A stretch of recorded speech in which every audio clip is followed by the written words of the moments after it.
Solo hiker Mike Harrison was setting up camp at high altitude in Colorado that night, planning only a peaceful night and an early start.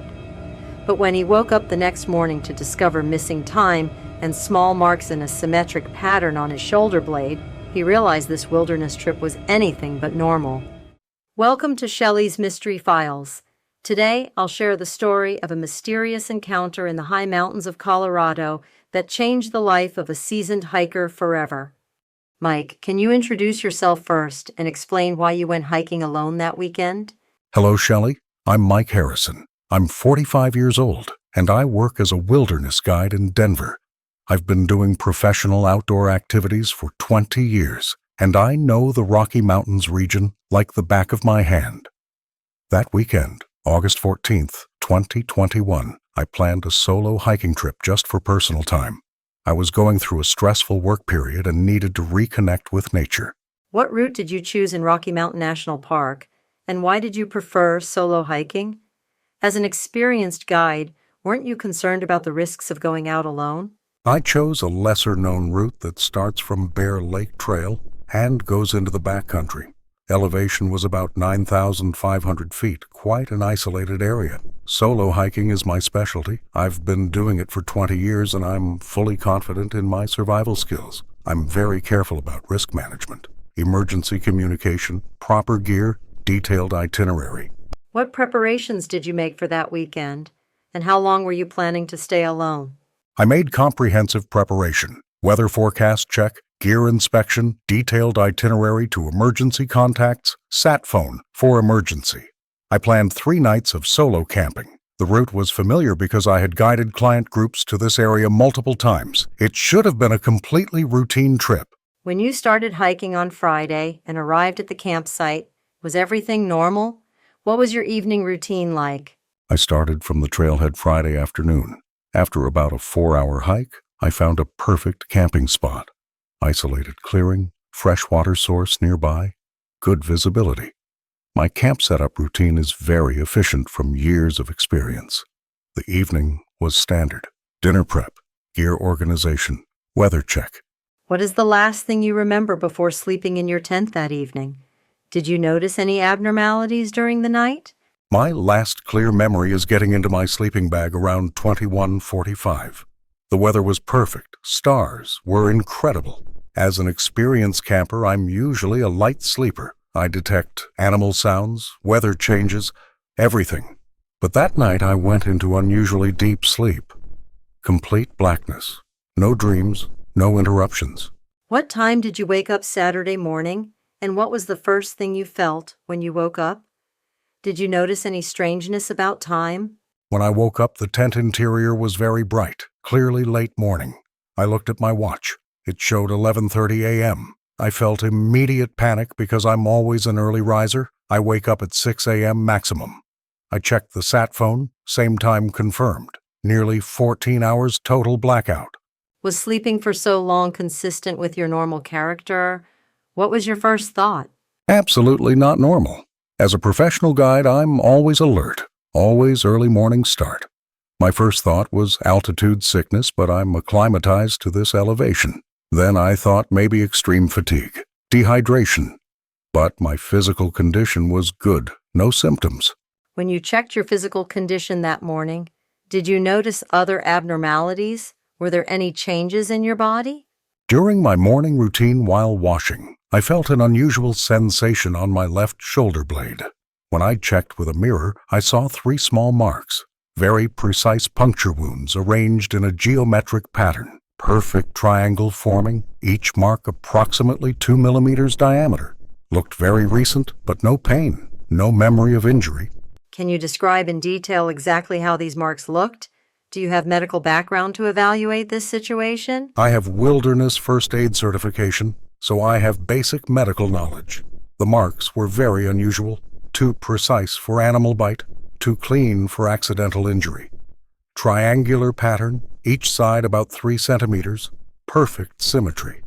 No bleeding, no inflammation, just clean punctures. Looked deliberately made.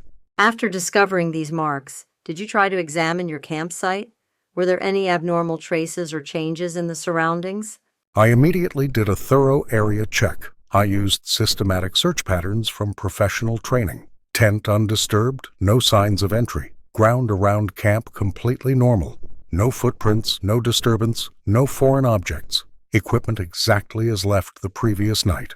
What did you observe regarding animal activity or tracks? Was there normal wildlife behavior that morning? This was the most unsettling aspect. Normally during morning hours there's heavy animal activity. Birds, squirrels, chipmunks very active. But there was total silence.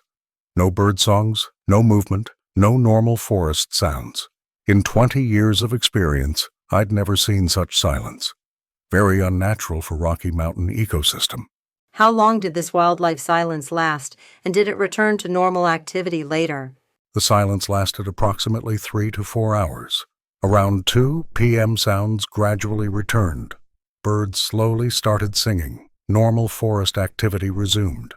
The transition was noticeable, like nature's volume was turned back on. Very strange phenomenon. Did you continue staying at the campsite that day, or did you think about leaving? What did your professional judgment say? Professional instinct was immediate departure.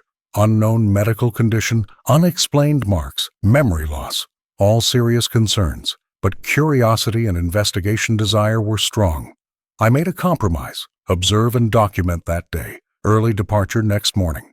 What kind of approach did you take that night, Saturday? Did you try to sleep normally? Completely different approach. I set hourly wake-up alarms, detailed log keeping every hour, placed tent in strategic position for visibility, emergency communication ready, determined to maintain consciousness and document any unusual activity. Did you experience any abnormalities Saturday night? Did your alarm system work? Alarms worked perfectly. Every hour wake-up, area check, log entry. Night was completely uneventful. No sounds, no lights, no activity, but constant feeling of being observed. Could be paranoia from the previous night, but the sensation was very real. Did you wake up normally Sunday morning? Did you experience missing time or marks again? Sunday morning, normal wake-up. No lost time. Complete memory of the night. Hourly logs successful. No new marks. No additional symptoms. Immediate departure decision confirmed. Packed quickly. Departed by 7 a.m. Did you get medical evaluation after returning home? Did you get professional opinion about the marks? Monday morning immediate doctor visit, physical examination, blood work, neurological assessment. Everything normal except the marks. Doctor was puzzled. Very clean punctures, professional appearance. No infection risk. Suggested possible medical procedure but no memory. How were the blood test results? Were any substances found that could explain the missing time? Comprehensive blood panel, including toxicology screen. Everything within normal ranges.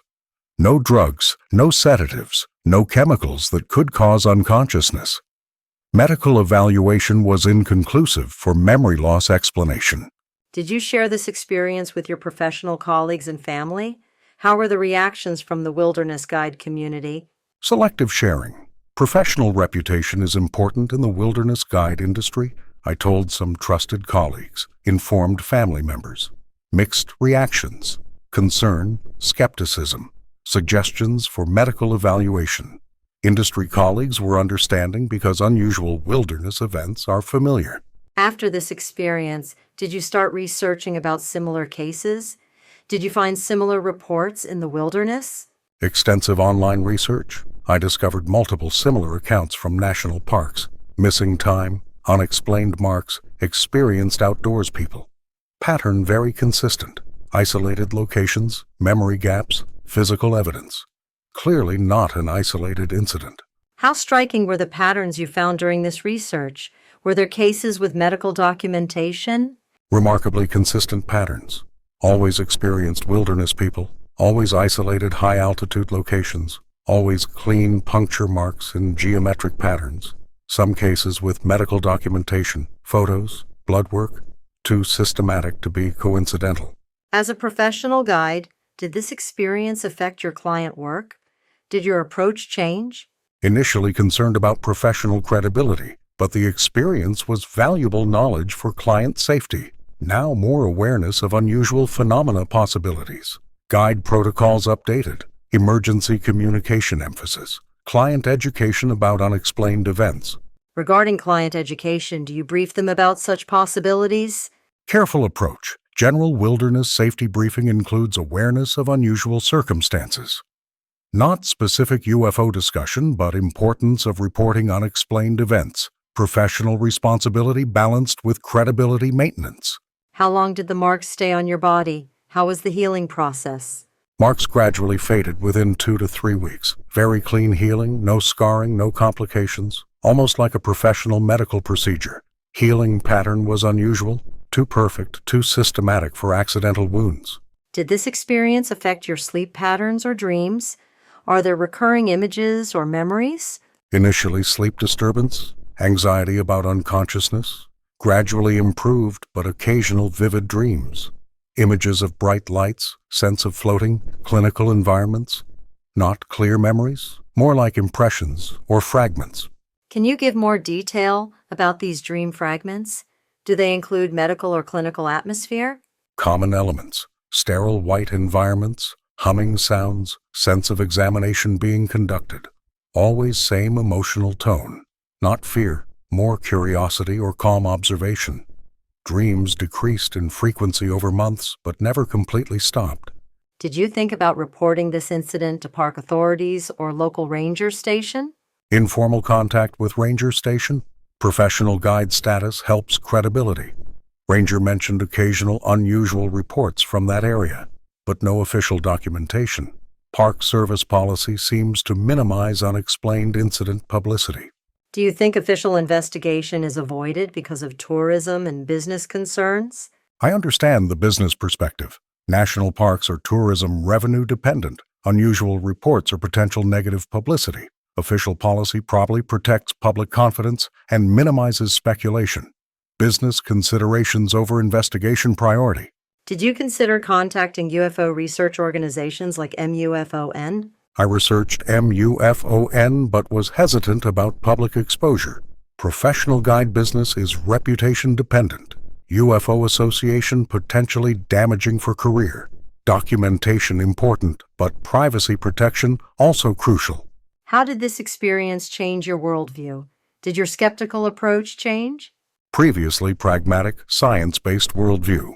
This experience forced expansion. Evidence too strong to dismiss with conventional explanations. Don't know exact nature, but something extraordinary occurred. Open-minded approach necessary. Considering your professional wilderness expertise, did you thoroughly evaluate natural explanation possibilities? Systematic analysis of all natural possibilities. Altitude effects, dehydration, wildlife encounters, medical conditions, equipment malfunction. 20 years' experience provides comprehensive knowledge base. Conventional explanations inadequate for the combination of evidence. Have you experienced similar experiences on subsequent wilderness trips? Did you return to that area? Multiple subsequent trips, including return to same general area. No repetition of unusual events, but increased awareness and preparedness. Documentation equipment now standard gear. Video recording capability. Detailed logging protocols. What equipment do your documentation improvements include? Are you prepared for future incidents? High-resolution camera, video recording capability, GPS tracking, detailed time logs, emergency communication upgrades. If similar event occurs, better documentation possible. Professional preparation mindset applied to unexplained phenomena. When you guide client groups through that area, have they reported unusual activity? Occasional clients mention strange feelings or unusual atmosphere in certain areas. Nothing dramatic but heightened awareness. Possible psychological suggestion, but consistent location patterns are interesting.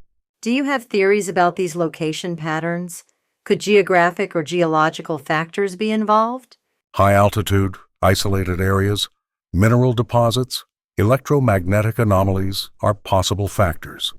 Rocky Mountains have complex geological structure, underground water systems, possible unknown environmental influences. Speculation but patterns suggest systematic rather than random. What are your thoughts about the geometric precision of the medical marks? Do you consider technology implications? Precision suggests advanced instrumentation, careful procedure. No conventional explanation for such accuracy in wilderness setting. Technology implications unsettling. Capability far beyond known medical equipment in remote areas. What are your theories about the source of these technology capabilities? Military, foreign, or other possibilities? I consider 3 possibilities: classified military technology testing, foreign advanced technology, non-human intelligence. Each has implications. Evidence suggests sophisticated capabilities beyond conventional explanations.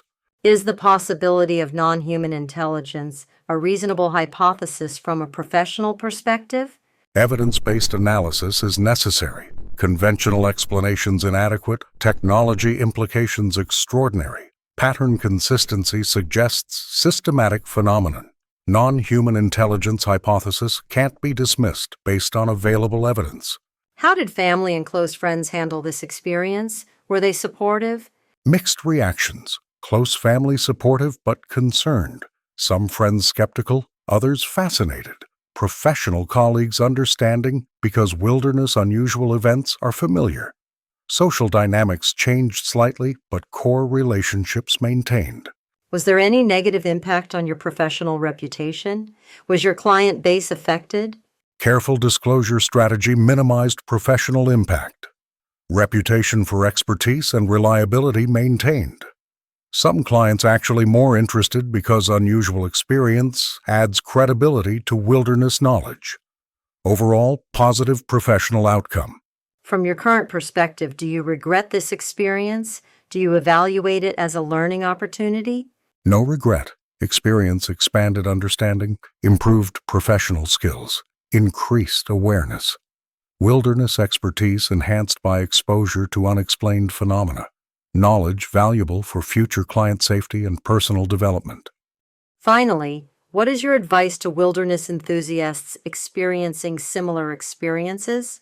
Document everything thoroughly. Seek medical evaluation. Maintain critical thinking. Don't dismiss the experience. Professional consultation important. Medical wilderness experts. Share carefully, but don't suppress truth. Evidence contributes to understanding. Mike, thank you for sharing this incredible experience with professional perspective. Wilderness expertise is very valuable for understanding this phenomena. Thank you, Shelley. I hope my account helps others process similar experiences. Wilderness is full of mysteries, some explainable, some not. Open-minded investigation is key to understanding. Truth emerges through careful documentation and analysis. Mike Harrison's experience in Colorado's high mountains shows how real and concerning missing time phenomena and physical evidence can be.